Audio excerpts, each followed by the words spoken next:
Hi friends, good morning. Welcome to స్వయం కృషి online. ఈరోజు నోబెల్ ప్రైజెస్ గురించి తెలుసుకుందాం. 1913 సంవత్సరంలో రవీంద్రనాథ్ ఠాగూర్ గారికి సాహిత్య రంగంలో నోబెల్ ప్రైజ్ అందుకున్నారు. 1930 సంవత్సరంలో సివి రామన్ గారికి నోబెల్ ప్రైజు ఫిజిక్స్ అంటే భౌతిక శాస్త్రంలో అందుకున్నారు. 1979 సంవత్సరంలో మదర్ తెరిసా గారికి శాంతి బహుమతులు అంటే పీస్ విభాగంలో అందుకున్నారు. అమర్త్య సేన్ గారికి 1998 సంవత్సరంలో ఆర్థిక శాస్త్రంలో ఎకనామిక్స్లో అందుకున్నారు. అలాగే మనకి 2014 సంవత్సరం గాను కైలాష్ సత్యార్థి శాంతి బహుమతి అందుకున్నారు.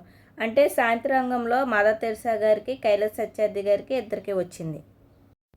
ఇప్పుడు మన భారతీయ సంతతికి చెందిన వారిలో హరగోవింద్ ఖరోనా 1968లో వైద్యశాస్త్రంగాను, అలాగే 1983లో సుబ్రహ్మణ్యం చంద్రశేఖర్ గారికి భౌతిక శాస్త్రంలోను, 2009 సంవత్సరంలో వెంకట్రామన్ రామకృష్ణ గారికి రసాయన శాస్త్రంలోను, అలాగే 2019 సంవత్సరం గాను అభిజిత్ బెనర్జీ ఆర్థిక శాస్త్రంలోనూ వచ్చింది. మరిన్ని వివరాల కోసం please subscribe and follow my channel. Thank you.